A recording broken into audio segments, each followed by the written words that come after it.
Eh bien le bonsoir, nouvelle semaine, nouvelle gazette. Aujourd'hui on a 3 WCQ à traiter, parce que il y a eu 3 WCQ qui se sont passés ce week-end, et vous allez voir qu'on va retrouver plein de surprises. On a un début de réponse aux questions qu'on s'était posées en fin d'épisode la semaine dernière. On va pas perdre beaucoup plus de temps, on va directement rentrer dans le vif du sujet. Pour le report de cette semaine, on va le faire dans l'ordre chronologique. En fait, pour faire simple, on les fera toujours dans l'ordre chronologique, donc à partir d'aujourd'hui, retenez cette info. Du coup, on va commencer avec le WCQ de Calais qui a accueilli 185 joueurs. Et ce qui saute aux yeux tout de suite, c'est la présence d'un youtubeur. Et ce youtubeur, c'est Zouzouche. Il jouait Flunder, et des infos que j'ai pu récupérer, on m'a même chuchoté à l'oreille qu'il avait récupéré la liste du capitaine de la Robina. Robina, vous vous souvenez, on a fait le gag la semaine dernière, le nouveau nom de la Moké, parce qu'ils jouent presque tous Flunder. Alors en plus, ils jouent presque tous Flunder, non, puisque dans ce top on peut voir qu'il y a Lucas Micmac qui jouait SE Fire King. Mais bref, on va retourner à Zouzouche puisqu'il jouait Flunder, et comme on le disait la semaine dernière, on voit de plus en plus de Flunder en top, et donc du coup, je vais pas vous spoiler, mais de toute façon on reviendra là-dessus plus tard, puisque dans la suite de la vidéo on risque de reparler de Flunder. Le moins qu'on puisse dire, c'est que le WCQ de Calais nous a réservé aussi une belle surprise. On a la présence d'un Vanquish qui arrive à se hisser jusqu'au top avec un deck qu'on pouvait objectivement se permettre de laisser sur le côté. Et pourtant, on a la preuve qu'avec un pilote de qualité, on peut emmener des decks de tiers inférieur jusqu'à un instant de gloire. Donc GG à toi pour ce top.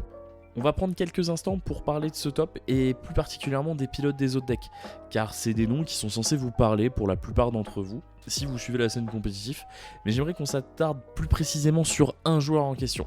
Une personne qui signe son retour dans le jeu avec ce top, et ce joueur, c'est Antoine Ladan.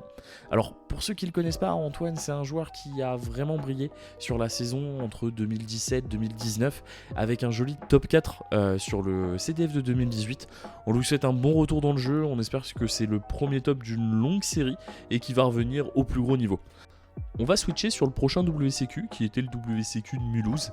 Il y a eu 307 joueurs à répondre à l'appel de ce tournoi, et ce qu'on peut dire dessus, c'est que les piafs étaient encore de sortie. On se retrouve avec 2 Flunder dans le top, et on voit que Flunder devient vraiment un vrai contender à cette méta SE qui est en train de briller. Alors vous allez le voir avec le WCQ duquel on va parler après. Il y a un autre choix, une autre alternative qui est en train de sortir, mais ça je vous laisse la surprise pour la suite. Non, la vraie bonne surprise de ce top de Mulhouse, c'est la présence de la personne qui est sûrement le meilleur pilote du deck Dark World en France. On parle bien sûr de monsieur Gaëtan Lesage qui nous signe une super performance avec son deck. Je pense que la présence de moins en moins de drôles dans les decks et le free match-up qui est le deck dont je vous tease un petit peu l'arrivée sur la dernière section de cette vidéo. On fait de cette journée une journée qui était une bonne journée pour jouer Dark World. Donc vraiment, GG à toi Gaëtan. On va continuer ce report du WCQ Mulhouse en prenant le temps de parler de quelqu'un de qui j'ai pas pris le temps de parler la semaine dernière, et j'aimerais vraiment rattraper cette injustice. Parce que cette personne, elle commence à avoir une belle régularité. C'est un joueur d'une équipe française qui est dans le paysage depuis des années, et quand je dis des années, je pèse mes mots, et cette équipe, c'est bien sûr la Yu-Gi-Oh! Alors, techniquement, quand on parle de la Yu-Gi-Oh!, c'est à ce moment-là qu'on a un groupe de groupies qui sortent de je sais pas trop où et qui crient le prénom de Jolene, qui est l'enfant prodige de l'équipe. Mais là, on va prendre le temps de parler de quelqu'un d'autre. On va prendre le temps de parler de Maïk. La semaine dernière, il avait déjà signé une très belle performance avec son SE pur sur le WCQ de Lyon. Et cette semaine, il nous signe encore une très belle performance sur le WCQ de Mulhouse. Donc, on peut lui souhaiter que cette régularité, elle continue, et qu'il continue à enchaîner les tops. Bonne chance à toi pour la suite, frérot. Et voilà ce qui clôt le WCQ de Mulhouse. Alors, on pourrait encore en parler un moment, puisqu'il y a un joueur de qui j'aurais aimé parler, mais vraiment le WCQ de Nantes, c'est un gros morceau sur cette vidéo. Du coup, on parlera de ce joueur plus tard, parce que c'est vraiment un joueur que j'aimerais vous présenter, de par sa capacité de jeu, son palmarès, ou la personne qu'il est au naturel. Et cette personne, c'est évidemment Walid Benabès. Alors, connaissant le joueur, on est forcément amené à le revoir sur un top, on prendra le temps d'en parler une prochaine fois, mais en attendant, il faut qu'on passe sur le WCQ de Nantes. Et pour finir cette gazette, du coup, comme je vous l'expliquais, on va parler du WCQ de Nantes. Et là, attention, parce qu'il y a des choses à dire.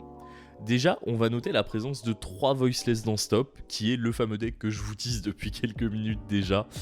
Alors, L'info que j'ai eue moi sur tout le week-end, c'est que Voiceless a été vraiment représenté cette semaine. Alors pourquoi, je pourrais pas vous dire, mais on a vraiment eu un pic de popularité pour le deck et on l'a vu dans toutes les top tables.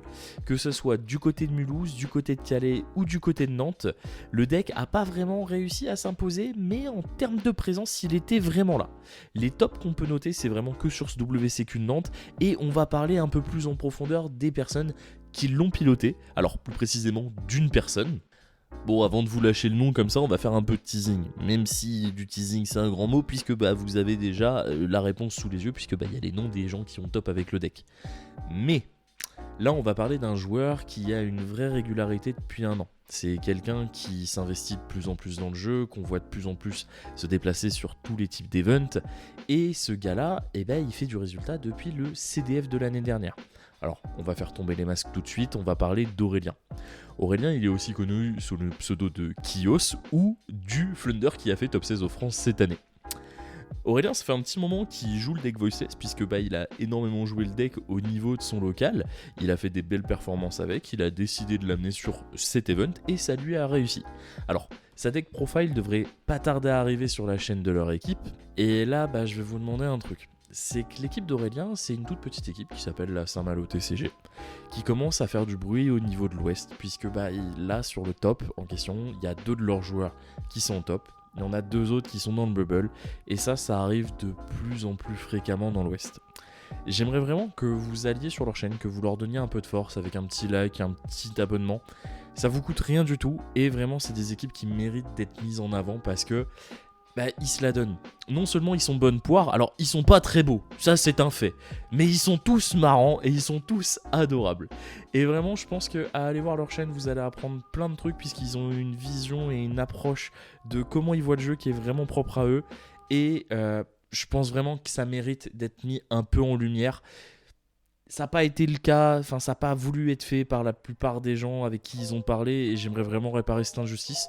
On va leur prouver que la commu Yugi, elle sait être solidaire quand il faut l'être, et là vraiment, allez leur donner un petit like, un petit follow. Ils méritent, vraiment ils méritent. Je m'arrêterai là-dessus pour la pub.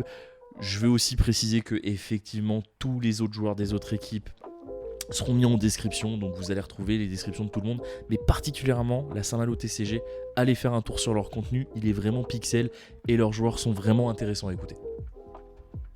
Bon, voilà, parenthèse fermée au niveau des équipes. On va finir ce report du WCQ Nantes avec la question sur laquelle on s'est quitté la semaine dernière. À savoir, est-ce que Rescue est encore viable dans le format ?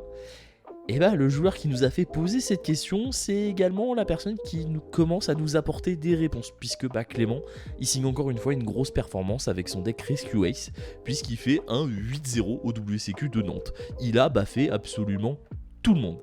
Et qu'est-ce que vous voulez que je vous dise de plus ?